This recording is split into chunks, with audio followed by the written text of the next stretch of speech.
and presently ranks fourth in the installation capacity of renewable, with about the second largest consumer of electricity in the world, and has reliable energy generation processes according to the Central Electricity Authority of India, with power generated by conventional and non-conventional resources.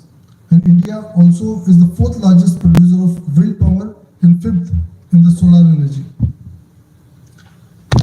Globally, nations like the US, China, and Russia have embarked on the journeys of energy self-reliance. Following in the footsteps, India has pledged to become energy independent by 2047. Now coming to Damodar Valley Corporation. The Damodar Valley Corporation's importance cannot be overstated, since one of the key functions of DVC is through its power generation capabilities, flood control measures, and efforts towards regional development. DVC has played a pivotal role in powering India's growth. By harnessing the potential of the Damodar River, DVC has percent on-year rise in 22-23, 0.32 billion units. DVC operates several thermal and hydropower plants across the Damodar River basin with a combined installed capacity of around 7,000 megawatts. These power plants provide electricity to both the eastern and northeast regions of India, helping meet the growing energy demand.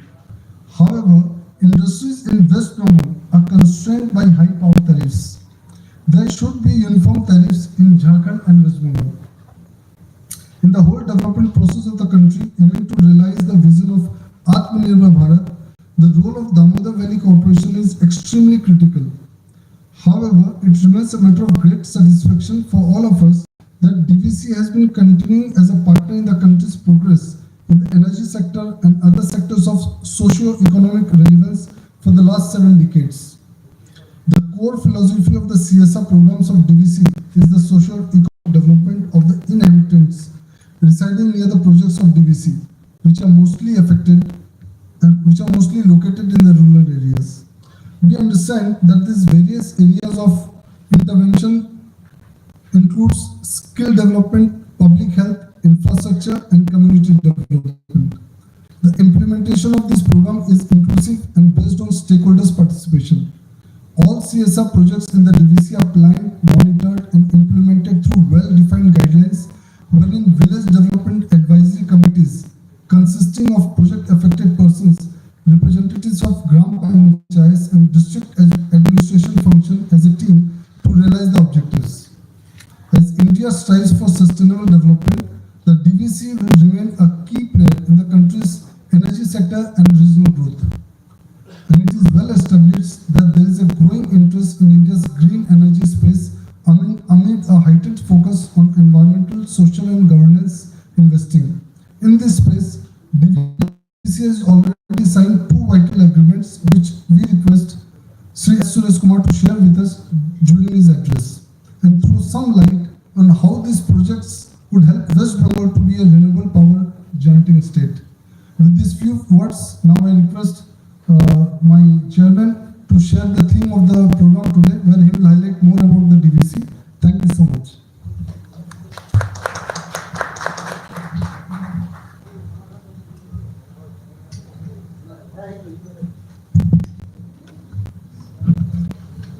Thank you, Amarji. Good afternoon, everyone. So, good afternoon, Sri S. Suresh Kumarji, IAS Chairman DVC, distinguished member of the Chamber, friends from media, ladies and gentlemen. I extend a warm welcome to each of you for joining us today. Your presence here is a testament to your dedication to progress and innovation, and I'm truly grateful for your participation. I'm honored to welcome the esteemed Chairman of Damodar Valley Corporation, Sri S. Suresh Kumar. As the Additional Chief Secretary, Department of Power in West Bengal, he showcased remarkable dynamism. Now that he has taken the helm at DVC, we are thrilled about the prospect of his expertise and visionary leadership guiding the organization. DVC's impact on state's growth trajectory is undeniable, as it has played a pivotal role in multiple spheres. In power generation, DVC has been instrumental in ensuring backbone of industrial and social development.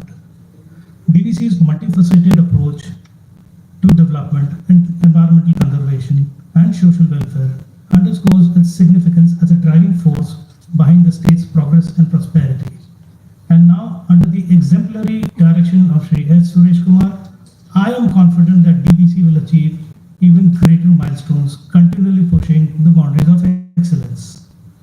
Now, before I hand over the platform to our esteemed chief guest, we would love to have an insight on the following agenda.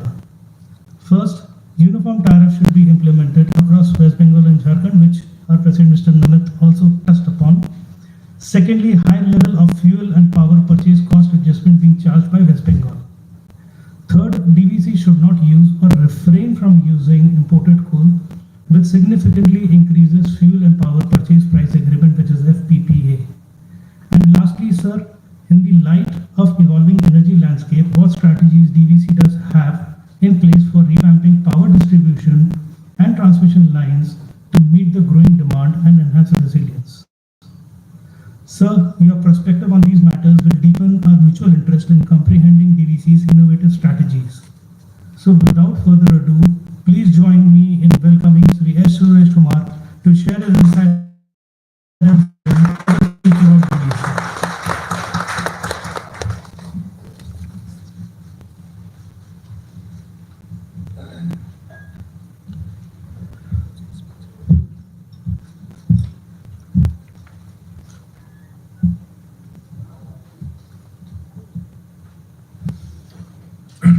Members on the dais of the Chamber of Commerce, Merchants Chamber of Commerce, uh, members from the chamber, members from the media, ladies and gentlemen, my own colleagues, principally my member finance is here, Mr. Arup Sarkar, a very seasoned man. He's going to ensure that I don't speak anything out of turn. Okay. So let's start. Now, firstly, this is an area where, in fact, we've been trying to make some headway. To some extent, because of my previous experience and being in the power department for quite some time, for 3 years, I have a little bit of an idea as to what really needs to be done, and this is what I've been trying to translate into the DVC also.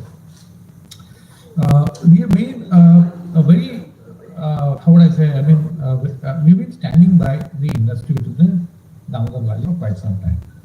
And achievements-wise, I can tell you, I mean, after the first dam which has been constructed, Bokaro is one of the very first power plants, which 50 megawatt only, but then nevertheless, first one to use the pulverized coal, first one to use hydrogen, and so on. So there were a lot of these first which came in with the first few power plants which were set up in the 50s and then later on in the 60s also. Okay, we have now managed to throw them out, but we have new ones coming in. Definitely, we will be able to showcase those also. But before we talk about some of the major issues that we really want to discuss today, which I think are matters extremely close to your heart, I think I'll mention some of the performance highlights for the last year, which is that we have hit a billion units of generation, which is at the highest ever. I would like to thank my team for that. And most of the plants have run at a flat out 80% PLF throughout the year. That's another commendable achievement. In fact, I don't think your NTPC could run beyond 80 as an average also. We managed to, in fact, extract 1.5 million metric tons from our captive mine in the first year running almost. So I mean, this is something extremely critical. I mean, I've run previously coal mines in my PDCL. We couldn't do that sort of a achievement in the first year. It takes time. Gestation period for a coal mine is a little bit difficult, but then we managed to do it.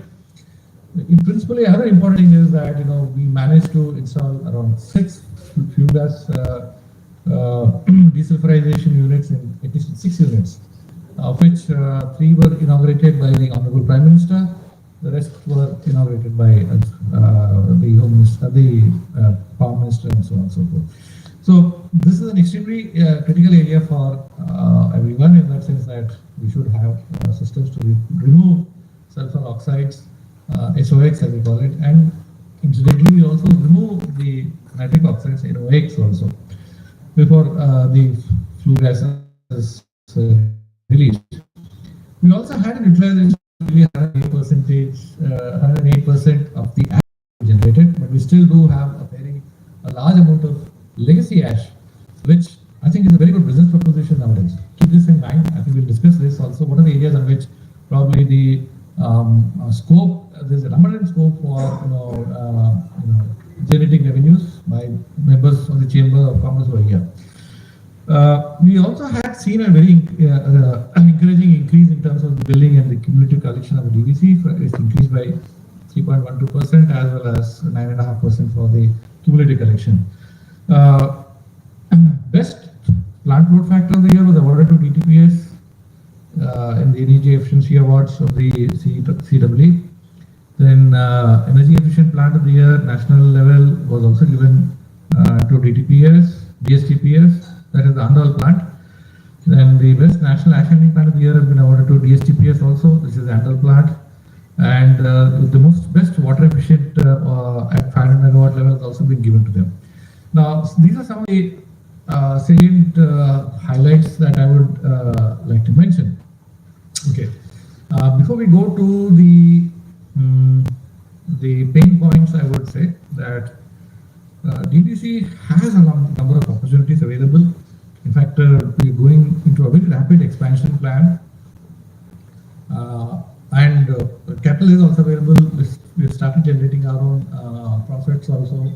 So with that, we would be able to definitely get better leverage. Our credit rating has also improved a lot, and with that combined together, capital is something which is now going to be available for us. We have, in fact, huge dams. In fact, both Panchayats and Maitan, Konar and Tilaya together would be having something close to 25 hectares of open space available on water. Now, this is something which is available for setting up the floating solar projects. We are on our own. In fact, we already have an agreement with NTPC, which is the green company which they have set up recently.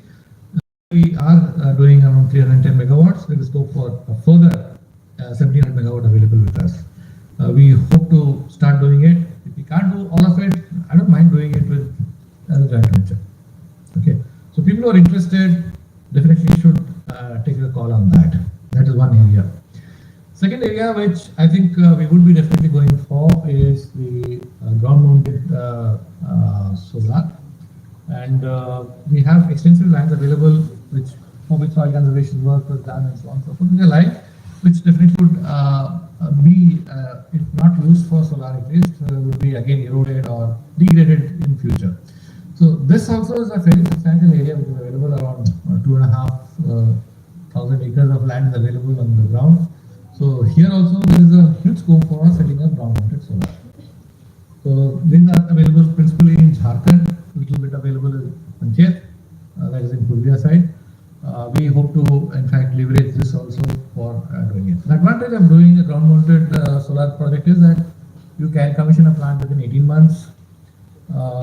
It's cheaper than the floating, and yeah, I mean, in that sense, the cost of power is also much lesser. So maintenance costs are lower, but then maybe the efficiency which you get in a floating solar is slightly higher. So other than that, renewable energy is one major area where we could look at. We also have, in fact, received a fairly around half a dozen or slightly more applications for setting up green hydrogen power plants. Now, green hydrogen requires green energy also. So we have, in fact, to these applicants, 6 or 7 of them, we have, in fact, written up to them saying that fine, I mean, we have no problem if you can tie up with any of our 17 odd fertilizer plants which are available, chemical fertilizer plants which are available within the Damodar Valley region. There are 17 of them. Or if anyone wants to set up also, well, we have no issues. We will supply you the green power. That the regulator fixes what the rate is. It's much cheaper than the normal thermal power, definitely. And if you need round the clock also, definitely we will provide you round the clock also. And you can use the green energy, get it accredited and produce green ammonia, and provide the green ammonia for converting it to green urea. Now, green urea has a little bit of a premium in the overseas market in terms of carbon credits and so on and so forth. Plus, the sale also is definitely available. The third thing which we are looking at also is that there are a lot of ferrosilicon currently, probably there are, I think, around 27 or slightly more producers who are into ferrosilicon in the Damodar Valley area. Now, they need green energy. There are two ways of obtaining large amounts of green energy. One is our own captive, whatever we have, we will try and give. Those who want to bring in by an open access also, we have a huge advantage. In the sense that because DVC does not have any domestic consumers and doesn't have any agricultural consumer, the issue of a cross subsidy charge, which is normally fairly high. Okay, it's around, it can be as high as 1.5 rupee also in quite a few states, is almost negligible. Our only charges are the dealing charges, which we have to do within our own network, and it comes to around 30 to 35 paisa currently. So all you have to do is bring it from outside. The ISTS charges, that is the interstate transmission service that is there, the charges are zero. So within the state, within DVC as a state, as we say, there is just the wheeling charge that is available to be paid, and probably a little bit of banking charges and standby charges in case someone does not use the power that we bring in is somewhat available. So they have a huge advantage, which probably I think no other DISCOM can give, because our systems are much more stable, number one, and our systems are also in a much smaller area, so we don't have to really worry about maintaining a very large network. So this is one area where a lot of ferrosilicon people who are here probably, and anyone else outside also, can look at it. And we also want to showcase these issues in terms of our overall open access policy that we want to have. We are not against open access. A lot of DISCOMs have this, I would call it irrational fear that if we allow open access, then what do we do about our own power? Well, I keep telling that one thing, that a GENCO can always sell its power. It does not need to depend on a DISCOM. GENCO can sell its power at any time, whatever be the situation. It's up to the DISCOM to sell power and make it profitable. But DISCOM would always say that probably yes, that's fine. I mean, in the sense that if we bring in power during the day, what am I going to do during the day? Yes, even then also we have noticed there is a virtuous cycle in terms of people requiring more and more power. They would definitely take more power. They would also like to grow. And a lot of plants within our state, as well as Jharkhand state, unfortunately are not able to expand. They're not able to expand because they don't know or not clear whether they're going to get enough power for the next 5 to 10 years. And what are the rates for the charges would be. That's some area which I'll come to a little later. But what I'm trying to say is this: we're per se not against open access. We will allow open access up to your whatever is your connected load. You can definitely take this opportunity to negotiate and get power from outside also. You have no problems with that. We have in fact developed a lot of purchase power agreements with RE developers also. Our own liability is there in the sense that we have to also have our own RPO, that is the renewable power obligation. So there is a trajectory which has been fixed, and recently in fact we have agreed with an agency, and we're going to buy 500 megawatts of power there also. So off late, so we have had quite a few PPAs. It's now come up to nearly around 18 megawatts of power, RE power. So RE power is not going to be an issue for anyone if they really want to. The best part is that RE power and the thermal power can be blended also, and we can in some sense are using it now currently to keep the prices stable. Okay, we want to in fact increase the RE power also. We want to take it up to even up to 30 to 40% or even more, 50% also. So the scope is plenty. We definitely are increasing the RE component of our entire basket. And the next aspect, which I think would interest all of you, because the amount of capital that's going to be spent is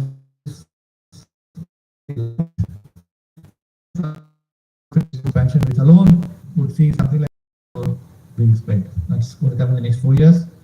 The tender has been opened, but anyway, we're still in the negotiation stage. That is one. the 2 into 800 Koderma units which are going to come, they are also supercritical units. There also you would see a fairly large amount of capital inflow, which would definitely go into building the next phase of Koderma. We also have 1 500 megawatt coming up, 1 800 megawatt coming up in the DST in the old Durgapur plant. People who are from Durgapur would understand where exactly it would be. Varia. So it is, in fact, we've started demolishing some of the water, etc., which are there, falling within the overall plan of this thing. Leaving out the Maya Bazaar, I don't know how they call it Maya Bazaar, but the Maya Bazaar is there. So that's one thing which is doing, and probably we'll also take up maybe one more unit in Chandrapura. So the pressure on us to expand is there from the ministry. Ministry keeps pushing us and says, build, build, build. Of course, they're not going to support us financially in any sense, in that sense, but then nevertheless, we have tied up financing, so we will be expanding. We'll be expanding by nearly around 4,000 megawatts, 4,000 to 4,500 megawatts. This is our expectation. Currently, our thermal capacity is around 6,500, and the hydro would be around a couple of hundred, 160, 180. So, along with the 10 megawatts of solar that we have. The third aspect, which I think we really want to tell you, is that, see, all this doesn't work if you don't have a very sound transmission system. For example, the Durgapur steam plant alone is tripling its requirement of power. The one at not the other steel plant, the other one which is there at Kulti, ISCO, they have also doubled the requirement of this thing. It's a part of their own expansion plan. So everywhere there is a major expansion happening in terms of steel. I'm not talking about the coal fields yet. Now, all of them need additional power, and we have in fact already talked to them, and we have tied up the issues for them. So we are going to lay a whole big transmission network for them, and that's going to cost us not less than 3,000 crores alone. This includes the green energy transmission corridor also, which we will be anyway setting up, because we have to set it up to cater to the floating solar power plants, as well as for the industries that need the green energy in terms of their own use. So this is one major area where you would definitely be interested in, and so the transmission part also is being taken care of, so that there would not be any hitch. I mean, if you set up a RE system, a renewable energy system, and you don't provide for the transmission, then it's another I mean, that's a sad thing that you do, because you can't evacuate the power which is generated. So that is also something which we have taken care of. So the next 2-3 years, we got the clearances from CEA on that. So the election came by, otherwise we would have started the tendering process for that. So that's an area of those who are interested in transmission, in terms of providing the line or the substation components or whatever it could be. That's an area where there is a lot of scope for the manufacturers, the OEMs, or the system integrators, and so on and so forth. Now, the third thing which I think which is definitely area of this thing is that we have brought out a tender. The final specs of it is going to come up shortly. Is the use of certain resources which are available. How many of you are aware of it or not? I'm sure. I'm not sure, but then both are major reservoirs, Maithan as well as Panchet, have lost a lot of the water capacity, holding capacity, because of the inflow of the sand. Now, unlike the sand which you find in the upstream of the Durgapur barrage, which is very fine, it's not of any great use. The sand that you would probably find in these two reservoirs are their inlets, because there are a lot of these streams and other small tributaries flowing into the dam. Around that area, you would definitely find currently going through a major shock that issue. They are not able to supply enough construction sand for the project, and in fact asking for more. So we have brought out a tender on that issue also, where where you put in a dredger and dig it out, and there's an agreement of some sense. The last part has still not been defined, but we will definitely define it. And if we could use this sand and sell it elsewhere for use, that's one area which you could definitely think about. We also have, in fact, now set up an advanced distribution management system, and we are also setting up the e-house substation for that. This is a very major area of concern for a lot of people, in the sense that uh, the distribution network which we have is definitely quality oriented. A lot of people, in fact, commend the DVC for providing quality power, in the sense that, I mean, in Jharkhand, for example, I keep hearing from people saying, "When I sold my generator, I don't need a generator now." Okay. So those who are coming to our system automatically say that we are very happy. We have absolutely no problems about the supply. The issue actually is with respect to a little bit, I would say, about the customer support, which we are trying to iron out. We're trying to bring in a better customer relationship management system, a better CRM, and also, in fact, improve our ERP also, so that together they sync well, and the response to 340 odd customers which we have would be much better. We also, in fact, because of these new developments that we are doing, we'll be able to monitor issues much more better fashion remotely itself, and through our control room, centralized control room, we will be able to inform people better. I don't know how many of you are aware, there are a lot of bills used to be generated once upon a time in paper. Okay, people used to generate a bill and hard copy, then give it delivered, and so on and so forth. Now things have changed a lot. We have now smart meters everywhere.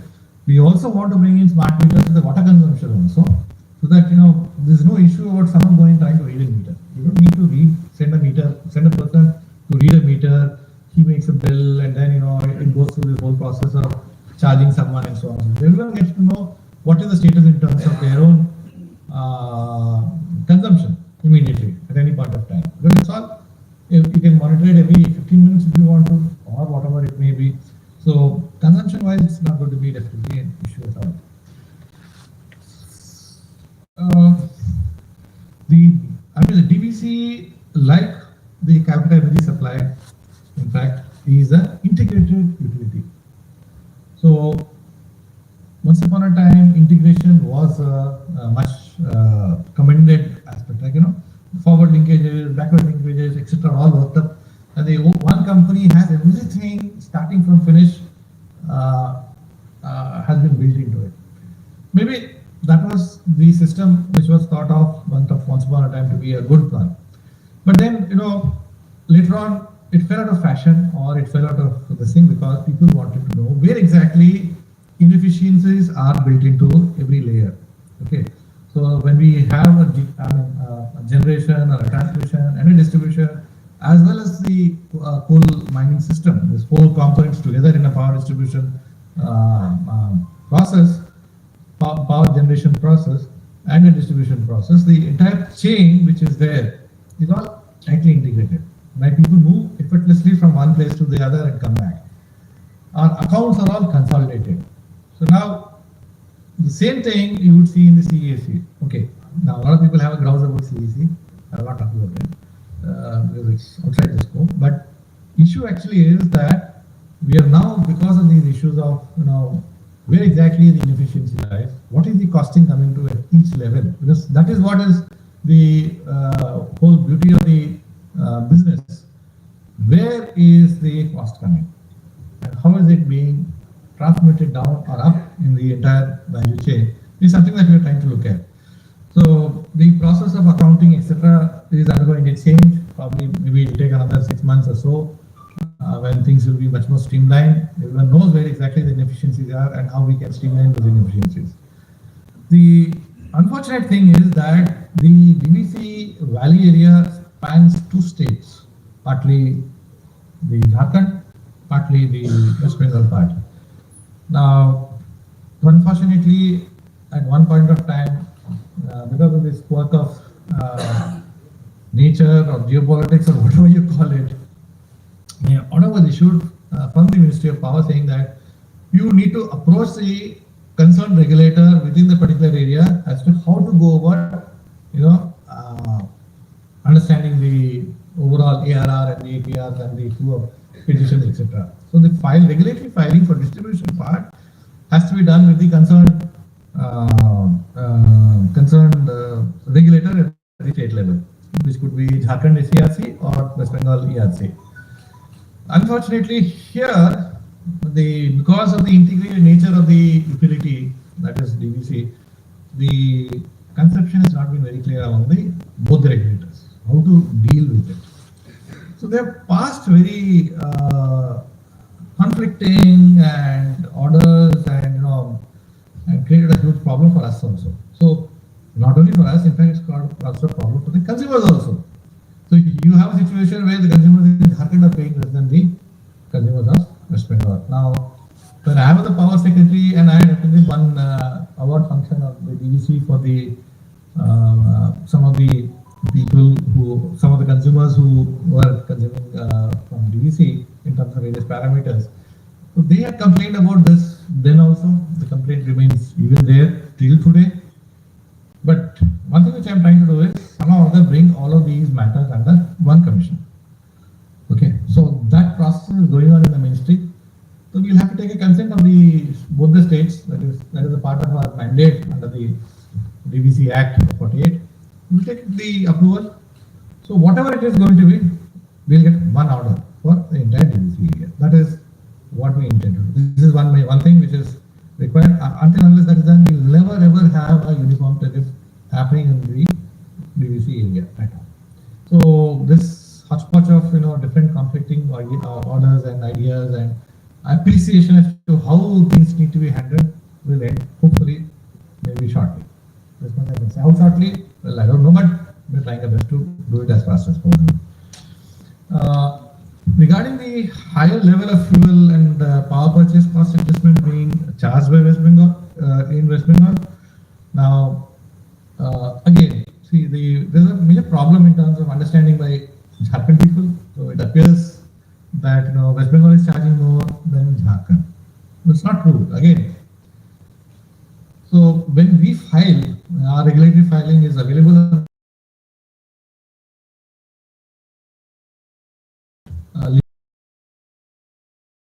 The ERC level, they also have indicated CERC, Raptel, Shaftel, everywhere, including Supreme Court.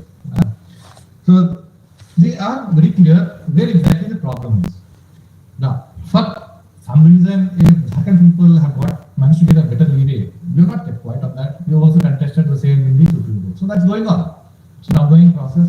But we hope that on the day this issue related to the problem of varying, not uniform tariffs is settled, things will not improve.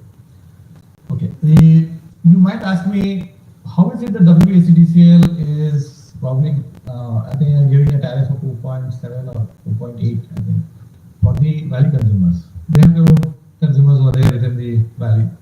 So a lot of people have, 20 to 30 people, consumers have walked off and gone to the WACDCL. I said, I have no problems about it, pay your dues and go. But anyway, they have not paid the dues also, they have gone away.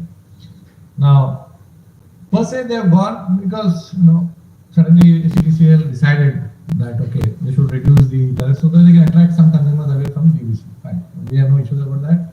We remain the best of friends in terms of cooperation and coordination. We'll remain that way. But how long can anyone, keep it under the reduced rate? Because as a power secretary also, I had people coming from Murshidabad and Malda saying, I want DVC rate, please give me DVC rate. So they were not able to provide the DVC rate in other parts of the state. So this is how long it is sustainable, it depends on that. So the fact that some people have walked off and whether they would be ever subject to maybe a tariff shock in the near future, we don't know. So this is an area which is of concern for a lot of people. It is up to them, and they need to look at it. Principally, with my knowledge, which I've seen is that we suffer from major inefficiency in terms of the coal sector. That's something which is a matter of concern actually. Grade slippage is one major issue which we keep on fighting with the ECL as well as the BCCL. There are two coal companies which supply principally the largest amount of coal to us. And that's the reason why we started our own coal mining activity. We now don't plan to, in fact, take it even further if coal ministry lends a hand. Because what we have seen over a period of time is that they intimate, because they're a monopoly, we can't fight with them as much as we can. They say that this is a particular rate and charges at the rate. Now, later on, when we check up as when we receive it, well, we don't find the same rate. So, when we report it to them, they say, okay, we'll file an appeal. And the checker goes on. They give us a credit note and so on and so forth. Tell us, okay, we will settle it sometime, but we don't, these are not settled per se immediately. So we end up being a loser there. So since the coal cost is nearly around 87% of the overall tariff cost, that is where actually it is getting hit back. We also have, yes, two other aspects which I am not very comfortable with. One is road transportation. We supply Nizia by road. We also supply Raghunatpur by road a little bit. But these two areas are major problems. And the last one is with respect to the imported coal. I know a lot of people have an issue about imported coal because we've been including them within our overall ERR. In fact, this year also, because of the election, in fact, we have already got a directive from our Ministry of Power, saying that you will also have to use imported coal up till 6 months. 6 months they have given us. September they have given us. Well, we have in fact done a local tender and we found some rate which is okay, fine. It's not as much as the imported coal, but then we are comfortable with our own supplies that we have. And this imported coal is the last resort, is what I can guarantee at the moment. I'm not sure whether we will ever require any imported coal, but to keep the ministry people happy, we do a tender and then keep it quiet. So I have in fact received lots of representations from people saying that please, for God's sake, next year don't guarantee 100%. If really falls short of any particular stock, then. But I am sure that this year, because mining strategy as well as our improved this thing, we will definitely increase our mining from 1.5 million metric tons to probably 6 million metric tons. And this is the season in which we would mine to the maximum. So we would be able to be comfortable for the rainy season. That is very crucial for us.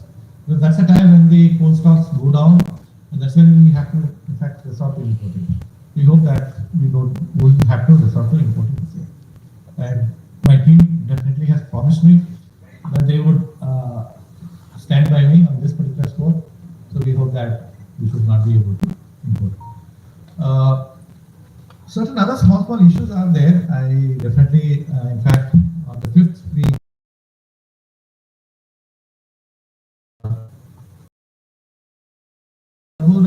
so there we have a scheduled consumer meet, and we hope that people be helping consumers also what the problems are. I find one thing which is very odd is that every consumer here is very litigious. Okay, I understand that yes, they're all crores. Each of them individually must be definitely a crore, fine, because they're all into iron, steel, and so on and so forth. But I think litigation should be it should be a last resort. I mean, what we actually do in this process is that we just delay the inevitable, and this uncertainty is what is actually going to hurt everyone in the long run process. It will hurt the consumer, it will hurt the organization. At the end of the day, I mean, if something is something, it has to be accepted because there's no other way to go by it. I think it's better to accept it. Instead of challenging it and then, losing something and then again coming back and saying, sorry, I will not pay so much. Give me either installment or waive a part of it off. It creates its own problems for us to settle, in fact. That's an area which I think we're also looking at. We want to do our own audit in terms of this litigation and check up what exactly is where. If the fault is with us, definitely we would definitely try to remedy and rectify. But if it can be settled, I would request that people should settle. That much I think is thing, so that we can go forward. We're building a huge portfolio. I mean, the growth is good. I'm going to tell you that maybe China is not doing well. That's the reason why things are improving in India. And for the future, definitely the next 5 years, it's going to be so much difficult for us to provide enough power itself. So this is an area of concern even for us. That's the reason why we are trying our best to increase the power portfolio from our end also. So along with that, if the consumers also help us, definitely we should be able to go forward in this case. Okay, I'll be happy to take more questions. Thank you.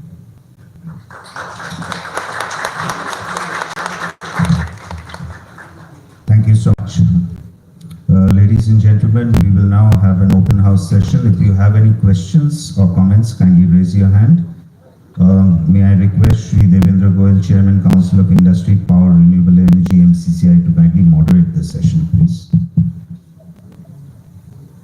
Now, this is an open house, so whoever has whatever question from Shri S. Suresh Kumar or his team, you guys can throw your questions, make it precise. He's running short of time, so anyone with any question, please go ahead. Hi, my name is Orgho Ganguly. I'm a data scientist. So just wanted to know what are your plans to harness the artificial intelligence for your performance improvement? I mean, that's a very hot topic these days. I mean, other than the demand for the smart grid, there are several other areas like combustion optimization and other areas where it can be used. Thanks. Mostly, actually, we use this AI ML as well as the big data because in the smart meter data which is generated, there is in fact a number of use cases available now where we can use AI better. Smart meter, every smart meter for every 96 parameters. 96. So managing this data, finding some, this thing can be used for finding out pilferage, finding out the consumption habits, finding out waste. In fact, there are also the benefit of the consumer also. So there are established use cases. The data comes to our head-end system, and the head-end system goes to our meter data management system. So meter data management system, MDMS as we call it, also has this built-in AI and ML capabilities. These are used, and we give the data back to the consumer in his own way. So the availabilities of solutions is enormous. We also have, for example, a simple thing like we have to in fact do what is known as the surveillance of our entire transmission towers. Now physically, our people tell me that they go around, which I think is not true.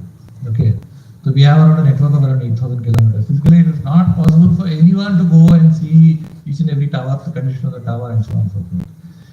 So what we do, in fact, there is a use case also on this case, is that you have a drone which goes over the transmission tower along as well as the network and records the video. There is a solution available which detects the condition of each and every element in the transmission tower. If it is not doing well, there is corrosion, it's at the point of breaking, and so on and so forth. It tells us where exactly things are wrong. If there is a SAG, for example, there is a LiDAR-based drone also. LiDAR is something which iPhones have. I don't know how many of you know about it. It gives you the depth also. Okay, so it gives you a 3D view of whatever image which is there in front of you, which can be manipulated the way you want it. And SAG is something which we see very often, and it can kill people also. So SAG is when the heat, the transmission line, in fact, starts sagging. So if it touches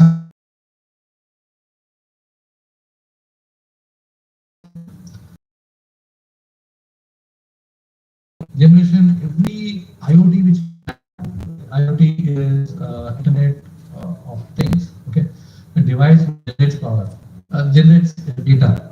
It could be graphic, visual, or it could be textual, or it could be numerical data. So process there is a way, in fact, of finding out where DVC and other people have also tried timeless amounts of work on AI. This is one area where definitely yes. I think even CESC has done a lot of work on it.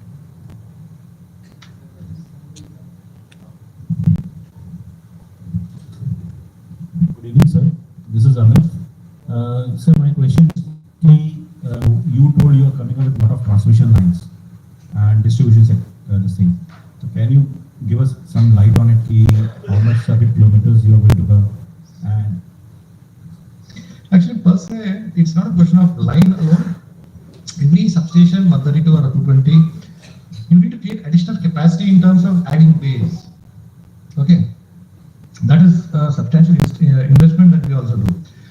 We, I don't have the exact list per se. We have around 20 proposals which were cleared by CA in fact, and of which Around 6 numbers in next 5 years.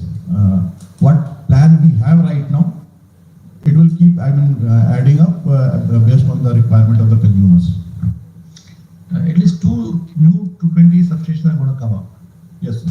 That is immediate. That is immediate requirement. Immediate requirement, and maybe the tendering will come As soon as the election is over. just after the election.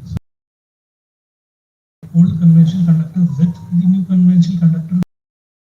Instead, you should think of completely converting it completely on STLs. Actually, we have two-pronged strategy for that. Yeah. Actually, where we need to add capacity and increase the capacity of the line, there we are going for STL. Reconductoring, using the same corridor, same towers. Yeah. We are going for reconductoring through STL. And then where the conductor is old, we need to renovate it. In those areas, actually, we have plans for your conventional triple AC. There also you can use STLs or L59. This is the better technique. But it's expensive. Yeah, expensive. Yes. We will have to see some Better both current economics as well as the requirement also that we will have to. He wants to sell STL as conductor, that's a problem. STLS also, sir, we are having a huge plan. I mean, already I told. Namaskar, sir. I'm Gopal Sharan. I'm with you. Thank you very much for making us wise as far as DVC is concerned, what they are doing. But and you're also right saying that people in the steel and cements are very rich today, current parties. But today, this situation is slightly different. Different in the sense that instead of being crorepati, now they are losing money. And thank you to DVC because they made them crorepati and are taking back all the money. Good. Ask me why. So how do we change your situation? I'll give you all the answers also. I'm not only putting a question. You see, the biggest problem that we are facing is that there is no consultative committee, or you don't have a system of consultation before prior to release of any tariff. Like in Jharkhand, but in West Bengal you don't have the system. Now, if you don't have a system, how do you consult this thing? And then when you release the tariff, then people have no other alternative but to go to the court because you won't listen to anybody. So this is one of the areas. You must have a committee which will interact with before you really release a tariff. Second is that all your tariffs are retrospective effect. Now you are releasing a tariff for 1977 or 2017 and you want us to pay to. But my products have already been sold. Where do I get this money from? Recovery from? You can recover it from me. You can charge me DVC. But how do I recover that money? The money is already gone. We have already spent on coal, everything, raw materials. This is becoming a problem. Now, where do we? We have to go to the court for reversal or court grievances. So I'll give you an example of this. You have an area which is coming up. Just example. A particular case. You have an area which is showing. One company decided that this March, let's pay the amount. Okay? Under protest. Obviously because the litigation. The subsequent one which come, you are charging a DPS on that. Why? A company, the matter is sub judice. The company has decided to pay and clear the bill. They want to give you money and then you charge them DPS for what? So these are the issues which needs to be addressed. Now you are talking about evacuation of power. Now you have a surplus power. You say that selling is not a problem, but evacuation is a problem. If you look at, say, for example, one area I talking about Jamalia. Now, if you find that you can't evacuate power, even if somebody is interested in that. So what do? I mean, that the speed has to be brought in. Now here, what I find is there is no speed, and the speed, unless there is a speed, people will suffer. So these are the major issues that we would like to highlight, and then are many that we can discuss Yes, definitely. I'll tell you also. Should I answer one of them? Hello. Okay. Right. Let me answer them. This is a good suggestion. Consultative committee issue. I mean, really, I don't know how effective it is going to be, but then nevertheless we should discuss, because as such, when tariff is being decided, the consumer associations from both sides very vigorous fight.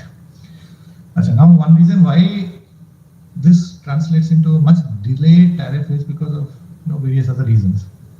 I find it very peculiar that, for example, the WERC is still years behind in giving us a tariff. We've been after them, but they had this huge belief that they can do whatever they feel like at whatever time they want, and so on and so forth. When I was the power secretary, we found that the work was not happened since last 12 years. Okay, for the WBCTC. So this is some sort of an issue which is persistent in Bengal. Jharkhand to that extent is right, wrong, whatever it is, the issue some models. West Bengal unfortunately isn't on the same way. They will sit on it and on and on and on and on, 3 years behind the year. And that is actually hitting our consumers who are there in West Bengal. This is a major problem. That's the reason why we feel that a joint commission is extremely crucial now to sort out all these issues. Okay, DPS regarding payments. In fact, other than Kumaradubi, Jamhuri is also going through an expansion. Okay, other issues we'll definitely discuss later on. Thank you. Mr. Kumar, uniform tariff. Can you give some more clarity on it? What is the uniform tariff which you're looking at? Have you moved to the ministry or a single regulator, or what is the process? We have already moved to the ministry. In fact, the issue is pending with the ministry because ministry has to issue an order. Okay. Okay, this will be a single regulator or the both regulators? No, it will be a single regulator. You cannot have two regulators sitting together or something like that. No, we have one regulator, that's it. So who it is going to be under section 83 or whether it is going to be CERC, that is to be decided by the Ministry of Power. Okay. Currently, our generation tariff is fixed by the CERC. Transmission tariff is also fixed by the CERC. It's only the distribution that it has been divided between two states. That's created a lot of confusion and chaos. And can you, another question on, recently you, on BGBS last, you have signed an MOU for this, 1,000 megawatt in the Panchayat with WBSCDL about. No, I'll come to that. Sorry, I missed out this very important thing. These are pump storage projects that are coming up. One is in Jharkhand, 100 megawatt, Lugu-Pahat, 1500. Okay. 1500. Another is the 1000 with collaboration with WBCTCL. Now the one in Lugu-Pahat got stuck because of certain local tribal sentiment. So we are not able to make any progress. I don't know when, but then that's a very good site. Could have been done by us. That's stuck there. The Panchayat one, everything is ready. The respective boards, both sides have also given their agreement to it. Then ACDCL had to move a cabinet note. So that got delayed.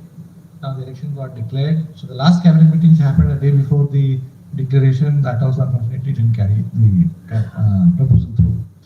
So hopefully after the election is over, they should be able to take up cabinet approval, and then we can start entire work related to Panchayat. There is a good scope. In fact, not just Panchayat, there are other sites also within Purulia where definitely yes, we could do pump storage projects. And pump storage projects are the future revenue earners for all these crops. That is certain. नमस्कार, मैं sir Harimohan Beriwala actually इस्पात से बोल रहा हूँ। 24 MD मेरा sensor load है। 2022 के करीब 20 महीने पहले सिंह साहब का मीटिंग हुई थी, कंजोर भी हुआ था आपके हेड ऑफिस में। उन्होंने कहा था कि जो एडिशनल बिल आपको मिले हैं और जो अभी आपको एक्स्ट्रा चार्ज पड़ रहा है झारखंड से, वो कहानी सिर्फ 6 महीने की है, लेकिन वो 20 महीने हो गए। अब ये कहानी कब तक चलेगी मुझे मालूम नहीं। और जो बिल और एडिशनल बिल हम दे रहे हैं, इसमें हमारी जेब पूरी खाली हो चुकी है और इसका क्या भविष्य मुझे मालूम नहीं। उस समय उन्होंने कहा था कि अभी जो फ्यूल चार्ज ले रहे हैं और ड्यू टू ट्रांसपोर्टेशन की कुछ दिक्कतें हैं, इसलिए हम कोयला ला नहीं पा रहे हैं। और ये टेम्परेरी चीज है जो 4-6 महीने वैसे नहीं चलेगी। उसके बाद जब मैं डीवीसी में गया, बोला भूल जाइए ये सब चीजें जो हमें टेम्परेरी कहा था, ये आपको जीवन भर चलेगा। और डीवीसी जाके ऐसा लगता है कब जाइए तो भीड़ कम। अभी हाल ये है कि हम कोई लेटर देते हैं कि हमारा बिल ठीक नहीं है, भी नहीं करते हैं। बीच में हमारा को 10 दिन पावर काट दिया उन्होंने, उसका उन्होंने डिमांड चार्ज भी लिया। तो हमने लिखा भी इसका डिमांड चार्ज, और आपने काटा डिमांड चार्ज बनना नहीं चाहिए, हमारा बनेगा नहीं बनेगा अलग चीज है, लेकिन उनका जवाब भी नहीं देते उसका। जाइए कोर्ट में जाइए, आप बोलते कोर्ट में जाए, क्यों जाते हैं, आदमी कहाँ जाएगा? जब आप जवाब नहीं देंगे तो कहाँ जाएगा? नहीं, सच्ची बात है। पूरा कागज आप दे सकता हूँ कि आप कोई जवाब नहीं देते हैं। Sure definitely. एक चीज है, in fact I find it very odd that within our own department we have this attitude that नहीं ठीक है, if you don't like what we are trying to tell you, go to court. Court में जाने में किसी का फायदा नहीं होता है। I agree on that score. So we are working within ourselves to understand why exactly these things cannot be sorted out. Sir मेरा कोर्ट में कोई केस नहीं है। नहीं, एक चीज है, ह्यूमिलेटेड फील करता हूँ। हाँ। एक चीज है, WBR अब तो आई थिंक वेस्ट बंगाल का है या झारखंड का है? मेरा वेस्ट बंगाल का है ना। तो वेस्ट बंगाल में हम लोग का तो ये WBRC में ये बैठता है अपना, क्या कहते हैं उसका, not a Lokpal type, ombudsman बैठता है। अब किसी कभी ट्राई किया वहाँ पे? नहीं, मेरा बिल गलत है, मैं डीवीसी की एक फॉर्म में लिख रहा हूँ। I know. See, the problem is it depends on people to people. We don't want to get into the people system now. We'll try and have a system where things are sorted out. That's why we call it a CRM. Now, मेरा जो कहना है, if you didn't get your this thing, there was an option available जहाँ पे आप लोग बात करके रेगुलेटरी बोर्ड में, हाँ, वो ERC में बैठता है called ombudsman. थ्रू ombudsman भी एक ऑर्डर निकाल सकती थी। Instead of going to court पे खर्चा बच्चा अननेसेसरी वकील शकील। मेरा कोई केस नहीं है सर।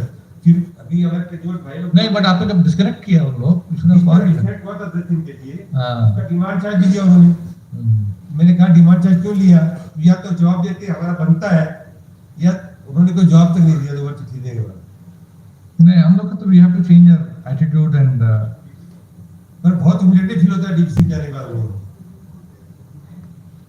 दूसरा भी कंज्यूमर साथ बोल रहे हैं हम लोग। नहीं, इनफैक्ट पहले approach also was very different. तो हम लोग का वो तो पूरा कमर्शियल डिपार्टमेंट को फर्स्ट फ्लोर पे लाया, वो सजाया ठीक ठाक, सजाया बहुत अच्छा है सर। लेकिन मन में भी चेंज आना चाहिए। बहुत अच्छा है। से पहले 3 इंटरव्यू देना पड़ता है तब जा पाते हैं। we'll have to have a system which will be different there. जरूर हम लोग का will make a change on that. तो डिग्री कमर्शियल भी है, आप एक बार उनका शक्ल देख लीजिए।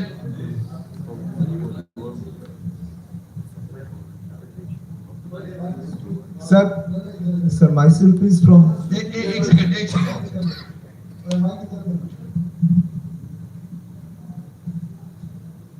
आप जो बोल रहे हैं कि डीवीसी आने में ऐसा लगता है, बट ये मेरे लिए, मैं अभी मैं 1 मार्च को ज्वाइन किया हूँ।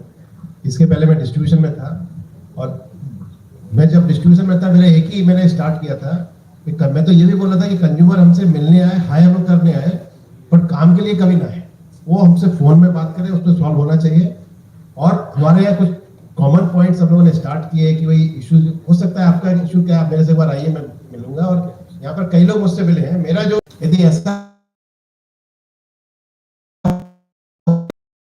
3 बार नहीं, खाली सिक्योरिटी से परमिशन लेना है और कुछ नहीं, आप कॉल कीजिए। कभी ऐसा नहीं हुआ है, साहब लोग आए हैं, कभी पूछिए क्या कहते हैं, 1 महीने के अंदर बहुत लोग आए हैं। साहब का भी एक इशू था, वो सिन्हा साहब भी आते थे, तो हम लोग उसको ऐसा नहीं, ये यदि ऐसा हुआ है तो गलत है, पर ये इतना गारंटी दे सकते हैं कि अब नहीं हुआ। दिस मच क्या कहते हैं, वी कैन एश्योर।